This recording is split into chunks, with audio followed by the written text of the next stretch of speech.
Hello students, હવે આપણે ગાલાના paper સોલ્યુશનની અંદર ઇકોનોમિક્સના પેપર 2 નું સેક્શન E નું ડિસ્કશન કરીએ. 5 માર્કના ક્વેશ્ચન્સ છે એને કઈ રીતે લખવા અને કયા કયા પોઈન્ટ્સ આમાં ઇન્ક્લુડ થવા જોઈએ એનું આપણે ડિસ્કશન કરવાનું છે. હજુ પણ આગળના બે સેક્શન જોવાના બાકી હોય તો એ પણ અવશ્ય જોજો. અને અત્યારે પણ જો આ સેક્શન તમે સ્ટડીના પર્પઝથી જ જોવા માટે બેઠા છો તો પેન પેપર સાથે લઈને બેસજો, જેથી કરીને ઇમ્પોર્ટન્ટ પોઈન્ટ્સ છે એ તમે નોટ ડાઉન કરી શકો. તો 57 નંબરનો ક્વેશ્ચન છે, જેમાં એવું પૂછેલું છે કે write short note on the origin and evolution of money. March 23 માં પૂછાયેલો ક્વેશ્ચન છે. તો જે પ્રીવિયસ જે સિસ્ટમ હતી મનીની, એને ઓવરકમ કરવા માટે, એની લિમિટેશન્સને ઓવરકમ કરવા માટે જે અમુક સ્ટેજીસની અંદર આપણા મની છે એ ડેવલપ થયા, અથવા તો મનીનું ઇવોલ્યુશન છે એ થયું. તો આપણને ખબર છે કે સૌથી પહેલા બાર્ટર સિસ્ટમ હતી કે જેની અંદર ગુડ્સનું એક્સચેન્જ થતું અથવા તો ફર્સ્ટનું એક્સચેન્જ થતું. ડાયરેક્ટલી જ એક્સચેન્જ થઈ જતું સીધું, ગુડ્સ કોઈને આપી દેવાનું ને પણ સામે તમને ગુડ્સ કે સર્વિસ છે એ આપી દે. તો એની પણ લિમિટેશન હતી. એમાંથી આપણે કોમોડિટી મની ઉપર આવ્યા, જે અર્લી સિવિલાઇઝેશન્સની અંદર યુઝ થતું હતું. હવે આની અંદર એક્સચેન્જ કરવા માટે શું થતું? તો goods with intrinsic value and general demands. તો જે જનરલ ડિમાન્ડ્સમાં હોય ને એવા જ ગુડ્સને તમારે એક્સચેન્જ કરવાના. બાર્ટર સિસ્ટમ કરતા આની અંદર થોડા ગ્રેન્સ છે એ લિમિટેડ કરી દેવામાં આવ્યા.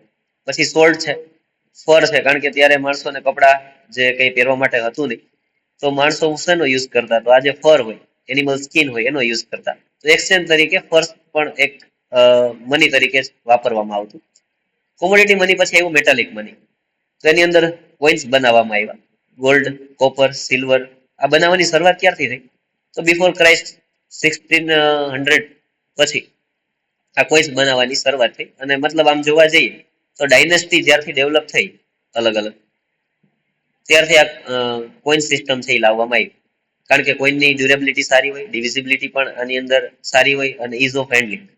તો આટલી મોટી ફર લઈને જવું, એનિમલ સ્કિન લઈને જવું, એના કરતા કોઈન લઈને જવા સહેલા પડે. સોલ્ટનું આખું મોટો થેલો લઈને જવું અથવા તો મોટી બેગ લઈને જવું ગ્રેન્સની એની, એના કરતા કોઈન છે એ સહેલા પડે હેન્ડલ કરવા. તો આ બધા પર્પઝથી આપણે કોમોડિટી મનીમાંથી મેટાલિક મની અંદર ટ્રાન્સફર થયા. મેટાલિક મનીમાંથી આપણે પેપર મનીમાં આવ્યા. હવે મેટાલિક મનીનો એરા છે બહુ લાંબો ચાલ્યો, 1600 બિફોર ક્રાઇસ્ટ થી લઈને 907 આફ્ટર ડેથ, ત્યાં સુધી આ પેપર મનીનો ક્રેઝ છે એ ચાલ્યો, કે જેની અંદર ઇનોવેશન નહોતું થયું ચાઇનાની અંદર. શેનું ઇનોવેશન? તો પેપરનું. ચાઇનાની અંદર જ્યારે 1907 ની અંદર પેપરનું ઇનોવેશન થયું, પછી કોઈનની જગ્યા છે એ પેપર મનીએ લીધી, અને કરન્સી છે એ મોટા ભાગની શેની અંદર આવી ગઈ? તો કોઈનમાંથી પેપર કરન્સીની અંદર આપણે આવી ગયા. પેપર મની પછી અત્યારે આપણે જોઈએ છીએ તો ક્રેડિટ મની, એ પણ અત્યારે ટ્રેન્ડની અંદર છે. જેમ કે તમારે કોઈને 10 લાખ રૂપિયા કેશ આપવા, એના કરતા તમે ચેક આપી શકો. બેંક છે એ તમને ઘણી વખત ડ્રાફ્ટ બનાવીને આપી દે, બિલ્સ ઓફ એક્સચેન્જ આપી દે. તો આ બધા છે એને આપણે ક્રેડિટ મની તરીકે ઓળખીએ છીએ. અને આનું બીજું નામ બેંક મની પણ છે. તો વન લાઇનર ક્વેશ્ચન પણ અહીંથી પૂછાઈ શકે, MCQ પણ અહીંથી બની શકે. અને ક્રેડિટ મની પછી પણ અત્યારે આપણે જોઈએ છીએ કે પ્લાસ્ટિક મની. પ્લાસ્ટિક મનીની અંદર ડેબિટ ક્રેડિટ કાર્ડ્સ આવી ગયા. પછી આપણે મોબાઈલની અંદર અત્યારે જે કંઈ યુપીઆઈ પેમેન્ટ્સ કરીએ છીએ, તો આ બધું પણ શેની અંદર આવી ગયું? પ્લાસ્ટિક મનીની અંદર આવી ગયું. તો બાર્ટર સિસ્ટમથી લઈ અને પ્લાસ્ટિક મની સુધીની જે જર્ની છે, આ જર્નીને આપણે કહીએ છીએ ઇવોલ્યુશન ઓફ મની. 58 નંબરનો ક્વેશ્ચન છે, discuss any 5 measures to reduce poverty in India. તો પોવર્ટી ઘટાડવા માટે આપણે કયા કયા મેઝર્સ છે એ લઈ શકીએ? તો જુલાઈ 22, માર્ચ 23 આ બધાની અંદર પૂછાઈ ગયેલો ક્વેશ્ચન છે. એટલે આમ કહી શકીએ કે વન કાઇન્ડ ઓફ આપણા માટે આઈએમપી ક્વેશ્ચન છે. તો સૌથી પહેલું છે કે એગ્રીકલ્ચરલ પ્રોડક્ટિવિટી ઇન્ક્રીઝ કરવી જોઈએ. તો આ ઇન્ક્રીઝ કરવાથી શું થશે? તો લેબરની ઇન્કમ વધશે, તો એનાથી પોવર્ટી ઘટશે. હવે એના માટે શું કરવું પડે? તો પબ્લિક પ્રોગ્રામ્સ થી લઈ આવવા પડે. એગ્રીકલ્ચર પ્રોડક્ટિવિટી કઈ રાતોરાત નથી વધી જતી. અમુક પ્રોગ્રામ્સ ઇમ્પ્લિમેન્ટ કરવા પડે, જેમ કે ટેકનોલોજી અપગ્રેડ કરવી પડે, પછી જેટલા કંઈ રિસોર્સિસ હોય એને રિઝનેબલ રેટ ઉપર અવેલેબલ કરાવવા પડે, ઇન્ફ્રાસ્ટ્રક્ચર ફેસિલિટી ડેવલપ કરવી પડે, પછી માર્કેટને રેગ્યુલેટ રાખવું પડે કે જેથી કરીને જ્યારે ક્રોપ રેડી થઈ જાય તો જ્યારે એને વેચવા માટે ફાર્મર્સ જાય તો એનો પણ એને પ્રોપરલી પ્રાઇસ મળે અને મેક્સિમમ પ્રાઇસ મળે એ પ્રકારે એનું રેગ્યુલેટ થયેલું માર્કેટ હોવું જોઈએ. સેકન્ડ મેઝર છે development of small scale industry. તો ઇન્ડિયાની અંદર વધારેમાં વધારે પોપ્યુલેશનને એમ્પ્લોયમેન્ટ અપાવવા માટે આપણા માટે એક બહુ સારો ઓપ્શન છે કે સ્મોલ સ્કેલ ઇન્ડસ્ટ્રી છે એ ડેવલપ થવી જોઈએ. તો સ્મોલ સ્કેલ અને કોટેજ ઇન્ડસ્ટ્રી જો ડેવલપ થાય તો મેક્સિમમ એમ્પ્લોયમેન્ટ છે એ જનરેટ થઈ શકે. અને પાછું આનો ફાયદો એ છે કે રૂરલ અને અર્બન આ બંનેની અંદર એમ્પ્લોયમેન્ટ છે એ જનરેટ કરાવી શકે અને એનાથી આપણે પોવર્ટી રિડ્યુસ કરાવી શકશું. થર્ડ મેજર છે goods and service at reasonable rates. તો ન્યુટ્રિટિવ ફૂડ્સ અને ફૂડ સિક્યોરિટી જળવાઈ રહે એવા પ્રકારની અવેલેબિલિટી બધા માટે હોવી જોઈએ, જેથી કરીને પુઅર પીપલ્સ છે એને પણ રિઝનેબલ રેટ ઉપર ખાવા પીવાનું મળી રહે, ફૂડ ગ્રેન્સ મળી રહે. અને ગવર્મેન્ટ કરે પણ છે, કારણ કે આપણને ખબર છે કે પબ્લિક ડિસ્ટ્રીબ્યુશન સિસ્ટમ જે ઇન્ડિયાની અંદર ચાલુ છે કે જેની અંદરથી પુઅર પીપલ્સને દર મહિને એનું જે ગવર્મેન્ટે લિમિટ સેટ કરેલી છે એના આધારે ન્યુટ્રિટિવ અને ફૂડ સેફ્ટી વાળું ફૂડ છે એને આપવામાં આવે છે. તો પબ્લિક ડિસ્ટ્રીબ્યુશન સિસ્ટમ વિશે પણ તમે એની અંદર લખી શકો. ફોર્થ મેજર છે એ છે ડેવલપમેન્ટ ઓફ અનઓર્ગેનાઇઝડ સેક્ટર. તો અગાઉના આપણે સેક્શન સી ના પણ ક્વેશ્ચન ની અંદર ડિસ્કસ કરેલું. તો વેજીટેબલ વેન્ડર્સ હોય, પછી જે કડિયા કામ મતલબ કે કન્સ્ટ્રક્શન સેક્ટર ની અંદર કામ કરતા હોય, એગ્રીકલ્ચરલ લેબર્સ હોય, લેબર્સ જેની પોતાની જમીન છે એ નહીં પણ જમીન ઉપર કામ કરવા આવતા એ બધા માણસોની વાત છે. પછી વેન્ડર્સ છે, તો આ બધા અનઓર્ગેનાઇઝ સેક્ટરના લેબર્સ કહેવાય. તો એનું ડેવલપમેન્ટ થવું જોઈએ. નેશનલ કમિશન જે બનાવવામાં આવેલું છે એને વર્કિંગ કન્ડિશન છે એ ડિસાઇડ કરવી જોઈએ કે જેના લીધે એને લાઈફ ઇન્સ્યોરન્સ મળે, એની હેલ્થ સારી રહે, ઓલ્ડ એજ પેન્શન્સ મળે અને બીજી પણ સિક્યુરિટી સોશિયલ સિક્યુરિટીના મેજર્સ એના જળવાઈ હોલ્ડ થઈ રહી. એવી રીતે નેશનલ કમિશન એવા રિકમેન્ડેશન છે એ કરવા જોઈએ. સ્મોલ અને માર્જિનલ ફાર્મર્સ છે એને પણ ઇરિગેશન અને લોન ફેસિલિટી મળવી જોઈએ, કારણ કે જમીન ઓછી હોય, પ્રોડક્શન ઓછું થતું હોય તો સ્વાભાવિક વાત છે કે એ ઇરિગેશન ફેસિલિટી ન ડેવલપ કરી શકે, એવી ટેકનોલોજી ન વસાવી શકે. તો જે નાના અને માર્જિનલ ફાર્મર છે કે જેની પાસે ઓછી જમીન છે એવા લોકોને લોન ફેસિલિટી અને ઇરિગેશન સિસ્ટમ છે સારી મળવી જોઈએ. એના પછી છે use of appropriate tax policy. તો ઘણી વખત એવું થાય છે કે રીચ છે એ ટેક્સ ઓછો ભરતા હોય, પુઅર છે એને ટેક્સ વધારે ભરવાનો થાય. તો ટેક્સેશન સિસ્ટમની અંદર ફેરફાર કરી અને રીચ છે એ વધારે ટેક્સ ભરે અને પુઅર છે એ ઓછો ટેક્સ ભરે, જેથી કરીને એના ટેક્સની અંદર જે વધારાના એક્સપેન્ડિચર છે એ બચી જાય, પૈસા છે એના બચે. બીજું ગવર્મેન્ટ એવું પણ કરી શકે કે રીચ ક્લાસ જે છે એની પાસેથી ટેક્સ કલેક્ટ કરી અને પુઅરના વેલફેર પ્રોગ્રામ છે એની અંદર ગવર્મેન્ટ છે એક્સપેન્સ કરે કે જેથી કરીને રીચ ક્લાસના જે પૈસા છે એ પુઅરના વેલફેરની અંદર વપરાય અને ઇન્કમ ઇનઇક્વાલિટી છે એને પણ રિડ્યુસ કરવી જોઈએ. તો આ રીતે 5 અલગ અલગ આપણી પાસે મેજર્સ છે કે જેના આધારે આપણે ઇન્ડિયાની અંદર પોવર્ટી છે એને રિડ્યુસ કરી શકીએ. એના પછી 59 નંબરનો ક્વેશ્ચન છે કે give meaning of birth rate અને discuss the social causes of high birth rate. તો માર્ચ 24, 25 અને જૂન 25 આવી રીતે ઘણી વખત પૂછાઈ ગયેલો ક્વેશ્ચન છે, એટલે આ પણ એક આઈએમપી ક્વેશ્ચન છે. તો ડિસ્કશન કરીએ બર્થ રેટ કોને કહેવાય. તો નંબર ઓફ ચિલ્ડ્રન ડેફિનેશન આપણે પ્રોપરલી લખી હોય તો the number of children Born for every 1000 people during given year. તો 1000 માણસોની જે પોપ્યુલેશન છે એની અંદર નવા જન્મેલા જે તે વર્ષની અંદર કે જેનો બર્થડે હજી ફર્સ્ટ બર્થડે પણ ન આવ્યો હોય એવા કેટલા નાના બાળકો છે, તો 1000 માણસોની વચ્ચે એવા જે નાના બાળકો છે એ આપણો થઈ જશે બર્થ રેટ. તો બર્થ રેટને કેલ્ક્યુલેટ કરવા માટે એક ફોર્મ્યુલા છે કે number of birth during given year divide by total population into 100, એટલે આપણને પર્સન્ટેજની અંદર બર્થ રેટ છે એ જોવા મળશે. હવે હાઈ બર્થ રેટ ઇન્ડિયાની અંદર છે આપણને ખબર છે, તો એના કયા કયા સોશિયલ કોઝિસ છે. તો પહેલી વસ્તુ છે કે યુનિવર્સાલિટી ઓફ મેરેજ. તો ઇન્ડિયાની અંદર આપણા જે રિચ્યુઅલ્સ છે આપણી સોસાયટીના, ઇન્ડિયન સોસાયટીના, એના આધારે કોઈ માણસ છે વધારે પડતો સિંગલ ન રહી શકે, એની સર્ટેન એજ ઉપર પહોંચે એટલે તરત જ એના મેરેજ છે એ કરાવી દેવામાં આવે. અને સિંગલ પર્સન હોય તેની પર ડાઉટ્સ પણ સોસાયટીની અંદર થતા હોય, તો આ ડાઉટ્સ થી બચવા માટે અને આપણા રિચ્યુઅલ્સ પ્રમાણે કમ્પલસરી મેરેજ છે આની અંદરથી કોઈ બચી શકતું નથી. તો મેરેજ નો રેટ આપણે ત્યાં ઓલમોસ્ટ અપ ટુ 100% જેવો હોય છે. બીજું છે અર્લી મેરેજ એન્ડ વિડો રીમેરેજ. તો અર્લી મેરેજ કરાવી દેવામાં આવે તો એના લીધે શું થશે કે ચાઇલ્ડ મેરેજ થઈ જાય તો એની લોંગ સ્પાન ઓફ ફર્ટિલિટીનો સ્પાન છે એ વધારે રહે, તો એનો બર્થ રેટ પણ વધારે રહેવાનો છે. તો ચાઇલ્ડ મેરેજને બેન કરેલા છે એનું રીઝન જ આ છે કે જેના લીધે શું થાય કે ફર્ટિલિટીનો જે લોંગ સ્પાન છે એને આપણે થોડો શોર્ટ કરી શકીએ અને એના આધારે પોપ્યુલેશનને થોડો કંટ્રોલ કરી શકીએ. અને સાથે સાથે ચાઇલ્ડ ગર્લ ચાઇલ્ડ છે ગર્લ ચાઇલ્ડનું એજ્યુકેશન છે એ આપણે વધારી શકીએ, જેથી કરીને પોપ્યુલેશન ઉપર કંટ્રોલ આવે. ત્રીજું છે કે જોઈન્ટ ફેમિલી સિસ્ટમ. હવે થાય એવું કે જોઈન્ટ ફેમિલીની અંદર હોય તો એક બે બાળકો હોય અથવા તો વધારે બાળકો હોય. આ ખાસ કરીને રૂરલ એરિયાસમાં જોવા મળે. તો જોઈન્ટ ફેમિલીની અંદર જો વધારે બાળકો હોય તો એ બાળકોના જે કંઈ નીડ્સ એને ફૂલફિલ કરવા માટેની જે ફાઇનાન્શિયલ રિસ્પોન્સિબિલિટી છે એ બધા વચ્ચે શેર થઈ જાય.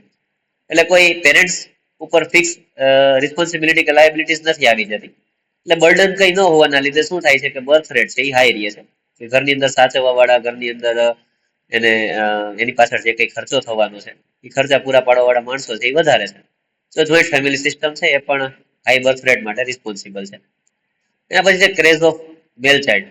તો ઇન્ડિયન સોસાયટીની અંદર આ એક ક્રેઝ રહેલો છે કે આપણી ઘરે દીકરો આવવો જોઈએ. તો મેલ ચાઇલ્ડનો જે ક્રેઝ છે એ સનનું ઇમ્પોર્ટન્સ આપણે ત્યાં વધારે છે ડોટર કરતા. હવે એક બ્લાઇન્ડ ફેથ પણ છે કે જો તમારે ત્યાં દીકરો આવે તો તમારે નરકમાં ન જવું પડે. પછી દીકરો હશે તો પ્રોક્રિએશન એટલે કે વંશ વેલો છે એ આગળ વધારશે. પછી ઓલ્ડ એજ ની અંદર એના મમ્મી પપ્પાને ફાઇનાન્શિયલી સપોર્ટર તરીકે એ કામ કરશે. તો આ બધા જે મેલ ચાઇલ્ડ માટેના ક્રેઝ છે ને એની પાછળના જે રીઝન છે એના કારણે પણ બર્થ રેટ છે વધારે જોવા મળે છે. 60 નંબરનો ક્વેશ્ચન છે, explain institutional measures to increase agricultural productivity in India. તો કયા કયા ઇન્સ્ટિટ્યુશનલ મેઝર્સ છે એ આપણને જોવા મળે છે. તો પેલું છે કે રેન્ટ રેવન્યુ એન્ડ કલેક્શન. તો લેન્ડલોર્ડ્સ અને ટેનન્ટ્સ એની અંદરથી લેન્ડલેસ લેબર હતા એને જમીન છે એ ડિસ્ટ્રીબ્યુટ કરવામાં આવી હતી. એટલે આવી રીતે કોઈ લેબર્સનું એક્સપ્લોટેશન ન થાય એનું ધ્યાન રાખવામાં આવે છે. પછી ટીલર્સ લેન્ડ એક્ટ લાવવામાં આવ્યો હતો, વાવે તેની જમીન અથવા તો ખેડે તેની જમીન. આ બધા જે લોસ આવ્યા હતા એના લીધે શું થયું કે લેન્ડ રેવન્યુ છે એનું કલેક્શન છે એનું પણ પ્રોપરલી આખી ચેનલ છે એ ચેનલાઇઝ થઈ ગયું અને જે એક્સપ્લોટેશન હતું એ ઘટી ગયું. એના પછી એગ્રીકલ્ચરલ ફાઇનાન્સ. તો હવે આપણે ત્યાં એવું છે કે 71.60% ફાઇનાન્સ છે એ પ્રાઇવેટ મની લેન્ડર્સ છે એ મેનેજ કરે છે. ગવર્મેન્ટ છે એ એક્સપાન્ડ કરે institutional agricultural finance by RRB. તો રિજિયોનલ રૂરલ બેંક આ જે લાવવામાં આવી કે જેનું એક પાર્ટ છે NABARD, national bank of agricultural development. તો આ 1982 ની અંદર સ્ટાર્ટ કરવામાં આવી કે જેની અંદર મની લેન્ડર છે એ 27% જેટલા રિડ્યુસ થઈ ગયા હતા. એના પછી એગ્રીકલ્ચરલ માર્કેટિંગ. તો વીક ઇન્ફ્રાસ્ટ્રક્ચરલ ફેસિલિટી છે જેને લીધે ટ્રાન્સપોર્ટેશન પ્રોપર હોવું જોઈએ, કોમ્યુનિકેશન પ્રોપર હોવું જોઈએ, માર્કેટિંગ યાર્ડ છે પ્રોપર હોવા જોઈએ. તો આ જે વીક ઇન્ફ્રાસ્ટ્રક્ચરલ ફેસિલિટી છે એને સુધારવાનો ટ્રાય કર્યો કે જેથી કરીને ખેડૂતનો જે ક્રોપ રેડી થયેલો છે, ફાર્મર્સનો ક્રોપ જે રેડી થયેલો છે એને આપણે પ્રોપર માર્કેટિંગ યાર્ડ સુધી પહોંચાડી શકીએ. પછી ડિફરન્ટ પ્રાઇસ જોવા મળે, price benefit to traders and brokers. તો ખેડૂતને આની અંદર જે ખરેખર જે પ્રોડક્શન કરીને લાવે છે એને પ્રોપરલી પ્રાઇસ મળતી નથી, પણ ટ્રેડર્સ અને બ્રોકર્સ થી વધારે ભાવ લઈ જાય છે. પછી ફાર્મર્સ પાસે પ્રોપર અપડેટ્સ હોતી નથી, ટેકનોલોજીકલ અપડેટ્સ હોય, પછી કોઈ બીજી ઇન્સ્ટિટ્યુશનલ અપડેટ્સ હોય. તો એનું જે નોલેજ ફાર્મર્સ પાસે હોવું જોઈએ એ ઘણી વખત નથી હોતું. તો આ બધા ઇન્સ્ટિટ્યુશનલ મેઝર્સ છે કે જે એગ્રીકલ્ચરલ પ્રોડક્ટિવિટીને ઇન્ક્રીઝ કરવાની અંદર હેલ્પફુલ થઈ શકે. 61 નંબરનો question, explain in detail about India's educational scenario. તો એજ્યુકેશનલ સિનારીઓ જોવા માટે પહેલા તો એજ્યુકેશનના કેટલા સ્ટેજીસ ઇન્ડિયાની અંદર છે એ આપણે જોઈ લઈએ. તો ઇન્ડિયાની અંદર 4 સ્ટેજમાં એજ્યુકેશન ડિવાઈડ થયેલું છે: પ્રાઇમરી, હાયર પ્રાઇમરી, સેકન્ડરી અને હાયર સેકન્ડરી. તો 1 to 5 સ્ટાન્ડર્ડ છે એ પ્રાઇમરીમાં આવે, 6 to 8 સ્ટાન્ડર્ડ છે એ હાયર પ્રાઇમરીમાં આવે, 9th અને 10th છે એ સેકન્ડરીમાં આવે, અને તમે જે ક્લાસમાં છો 12thમાં એ હાયર સેકન્ડરીમાં આવે, 11th અને 12th. એના પછી ટેકનિકલ સ્ટેજ આવે અથવા તો ટેકનિકલ એજ્યુકેશન આવે, જે આફ્ટર 8th તમે આઈટીઆઈ જે આપણે કહેવાય ઇન્ડસ્ટ્રીયલ ટ્રેનિંગ ઇન્સ્ટિટ્યૂટ, તો એ ટેકનિકલ સેક્ટરનો પાર્ટ છે. અને ગ્રેજ્યુએશન જે આફ્ટર 12th કરવામાં આવતું હોય છે એને આપણે હાયર એજ્યુકેશન અથવા તો કોલેજ ઓફ હાયર એજ્યુકેશન કહેતા હોઈએ છીએ. તો આટલા સ્ટેજીસની અંદર ઇન્ડિયાની અંદર એજ્યુકેશન છે એ કેટેગરાઇઝ થયેલું છે. હવે ઇન્ફ્રાસ્ટ્રક્ચર સિનારીઓ આપણી પાસે શું છે? તો 2013-14 ની અંદર પ્રાઇમરી સ્કૂલ્સ છે એ 1.4 મિલિયન હતી અને એની અંદર 7.7 મિલિયન ટીચર્સ છે એ કામ કરતા હતા. હવે સ્ટુડન્ટ અને ટીચરનો રેશિયો શું હતો? તો પ્રાઇમરી સ્કૂલ્સની અંદર 46:1 હતો, એટલે કે 46 સ્ટુડન્ટ્સની સામે આપણી પાસે એક ટીચર હતા. અને હાયર પ્રાઇમરીની અંદર એટલે કે 6 to 8 સ્ટાન્ડર્ડની અંદર 34:1 હતો, એટલે કે 34 સ્ટુડન્ટની સામે એક ટીચર હતા. હવે 69% એનરોલ ઇન સેકન્ડરી એજ્યુકેશન, એટલે કે પ્રાઇમરી સ્કૂલિંગ કમ્પ્લીટ કર્યા પછી સેકન્ડરીની અંદર, હાયર સેકન્ડરીની અંદર જવાવાળા જે હતા, હાયર પ્રાઇમરી થી સેકન્ડરી અંદર જવાવાળા હતા, એ 69% હતા.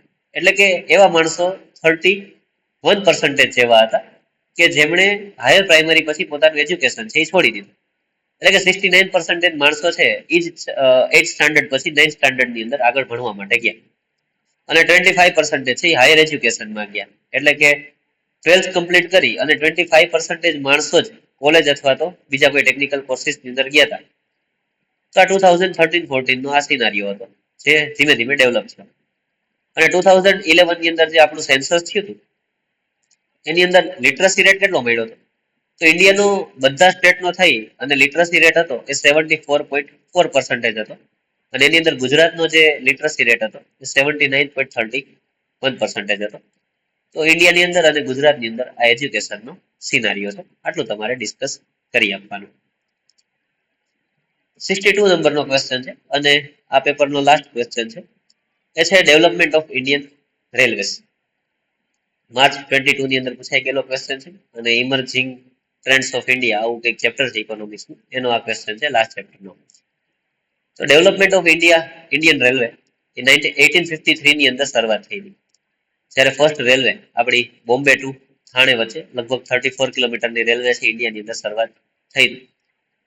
હવે ઇન્ડિપેન્ડન્સ મળ્યું આપણને 1947 ની અંદર, ત્યારથી રેલવે જે છે એ ગવર્મેન્ટ ઓફ ઇન્ડિયાની અંડરની આવી ગઈ અને ગવર્મેન્ટે એક આખો સેપરેટ ડિપાર્ટમેન્ટ છે એ સ્ટાર્ટ કર્યો, જેને આપણે રેલવે ડિપાર્ટમેન્ટ અથવા તો ઇન્ડિયન રેલવે કહીએ છીએ.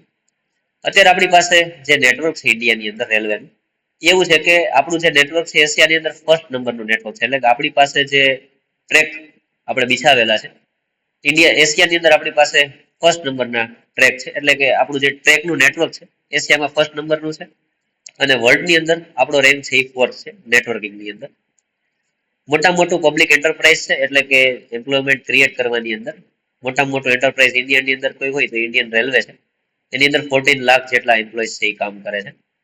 ટિલ 2012 2012 સુધી ઇન્ડિયન રેલવેની અંદર 8,200 મિલિયન પેસેન્જર અને 970 મિલિયન ટન્સ ગુડ્સ છે ઇન્ડિયન રેલવે ટ્રાન્સફર કરી દીધેલો.